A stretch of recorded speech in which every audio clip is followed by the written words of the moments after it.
গৃহপ্রবেশ ধারাবাহিকে আজকের পর্বে দেখা যাবে এক চাঞ্চল্যকর ঘটনা, যেখানে গল্পের শুরুতে দেখা যায় ভোরবেলা বাড়ির এক ঘরের সোফায় গভীর ঘুমে ঘুমাচ্ছে শুভ, আরিয়া এবং ছোট্ট কেশব। আর সেই সময় হঠাৎই সেখানে উপস্থিত হয় সেবন্তী এবং তিনি সেখানকার দৃশ্য দেখে অবাক হয়ে যান। এরপরে তিনি চিৎকার করে বলে ওঠেন, শুভ, এসব কি হচ্ছে বলো তো? কেশব কেন এভাবে এখানে শুয়ে রয়েছে? সেবন্তীর এই চিৎকার শুনে শুভ ঘুম থেকে উঠে পড়ে, আর তার সঙ্গে কেশবেরও ঘুম ভেঙে যায়। এরপরে সেবন্তী শুভকে আরো কড়া সুরে বলে ওঠে, শুভ, তুমি বাইরের একটা মেয়েকে নিয়ে যা খুশি করছো করো, কিন্তু দাদুভাইকে এত কষ্ট দিয়ে এখানে শোয়াবার কি দরকার ছিল? সেবন্তীর এমন চিৎকার চেঁচামেচি শুনে বাড়ির অন্য সদস্যরাও সেখানে এসে পড়ে। এরপরে আদি সেখানে এসে জিজ্ঞাসা করে, কি হয়েছে এত সকালে? এটা শুনে সেবন্তী উত্তেজিতভাবে তাকে বলে ওঠে, দেখছিস না তুই শুভ কি কাণ্ড করেছে? বাইরের মেয়েটাকে এনে ঘরে শুয়ে রেখেছে, আর তার সঙ্গে কেশবকেও। এরপরে আদি শুভকে প্রশ্ন করে বলে, তুমি এখানে কখন এলে? এটা শুনে শুভ শান্তভাবে উত্তর দিয়ে বলে, আমি রাতেই এখানে এসেছি। সেবন্তী তখন কটাক্ষ করে শুভকে বলে ওঠে, তুই তো মাঝে মধ্যেই এই ঘরে এসে নাটক করিস, কান্নাকাটি করিস, আজ আবার এই নতুন মেয়েটাকে নিয়ে এই ঘরে শুয়ে পড়েছিস। আর ঠিক সেই সময় আরিয়ারও ঘুম ভেঙে যায়। এরপরে সে চোখ মুছতে মুছতে বলে, আমি তো ঘুমাচ্ছিলাম, এখানে এত চিৎকার চেঁচামেচি কিসের? এটা শুনে মোহনা তখন আরিয়ার কাছে গিয়ে বলে, তুমি এখানে কিভাবে এলে? তোমাকে তো এই ঘরে আসতে মানা করা হয়েছিল। এটা শুনে আরিয়া হতভম্ব হয়ে উত্তর দিয়ে বলে, বিশ্বাস করুন, আমি কিছুই জানি না আমি কখন এই ঘরে এসে ঘুমিয়ে পড়েছি। এটা শুনে কমলি তখন তীক্ষ্ণ স্বরে বলে ওঠে, এই মেয়েটা যে কখন কোথায় যায় কি করে সে নিজেও জানে না, আর এখন এই বাড়িতে এসে শুধু ঝামেলা বাড়াচ্ছে। এরপরে পরিস্থিতি আরো জটিল হয়ে ওঠে যখন আদি শুভকে প্রশ্ন করে বলে, শুভ, তুমি এখানে কেন ঘুমিয়ে পড়েছিলে? এটা শুনে কেশব বলে ওঠে, মা এখানে এসে গান গাইছিল, আর মায়ের গান শুনতে শুনতে কখন যে আমরা ঘুমিয়ে পড়েছি আমরা নিজেই জানি না। এরপরে সাজবাতি রেগে গিয়ে আরিয়াকে বলে ওঠে, এই ঘরে ঢোকার সাহস তুমি কি করে পেলে, যেখানে এই ঘরে আমাদেরও ঢোকার কোনো অনুমতি নেই? এরপরে সাজবাতি আরিয়াকে আরো কুকথা শোনাতে থাকে।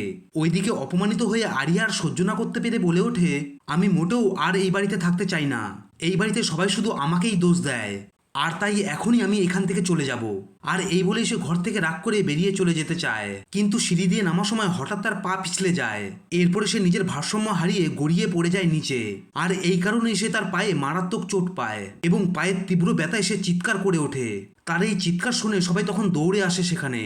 এই ঘটনার পর বিশেষ করে আদি ভীষণ উদ্বিগ্ন হয়ে পড়ে, আর এরপরে সঙ্গে সঙ্গে ডাক্তার ডাকা হয় এবং ডাক্তার তাকে পরীক্ষা করে জানায়, ভয় পাবার কিছু নেই, পা মুচকে গেছে, ভাঙেনি, তাই কদিন বিশ্রাম নিলেই ঠিক হয়ে যাবে। এরপরে মোহনা বলে ওঠে, প্রয়োজন হলে এক্স রে করানো হোক, কিন্তু আরিয়া জেদ ধরে বলে, এটুকুনি ব্যথায় তার কিচ্ছু হবে না, সে এটুকুনি ব্যথা সহ্য করে নিতে পারবে। আর এর মধ্যেই সেবন্তী বিরক্ত হয়ে বলে, যত তাড়াতাড়ি তুমি সুস্থ হয়ে এই বাড়ি ছাড়বে ততটাই আমাদের ভালো। এরপরে ডাক্তার চলে যাওয়ার পর শুভ নিজের হাতে বড় পেনে আরিয়ার পায়ে লাগাতে শুরু করে, আর এই দৃশ্য দেখে সাজবাতি ভীষণ রেগে যায়।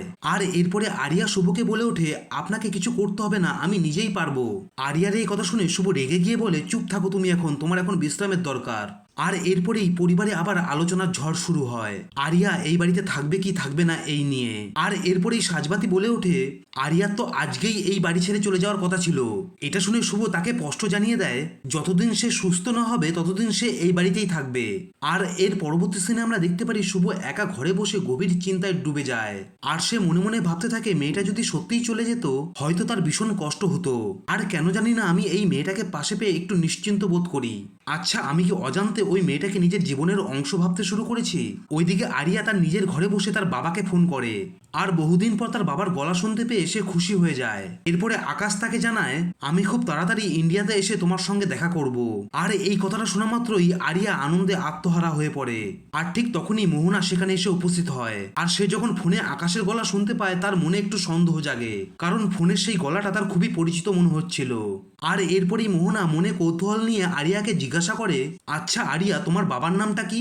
এটা শুনে আরিয়া প্রথমে বলতে না চাইলেও শেষ পর্যন্ত সে রাজি হয়।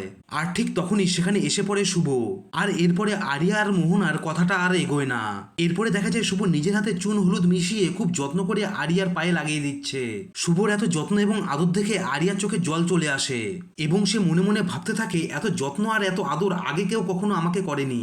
এরপরে গল্পের মোড় আরো রহস্যময় হয়ে ওঠে, কারণ শুভ গোপনে ডিটেকটিভের সঙ্গে দেখা করতে যায় এবং সেখানে গিয়ে সে সুযোগ বুঝে ডিটেকটিভের ল্যাপটপ খুলে ফেলে।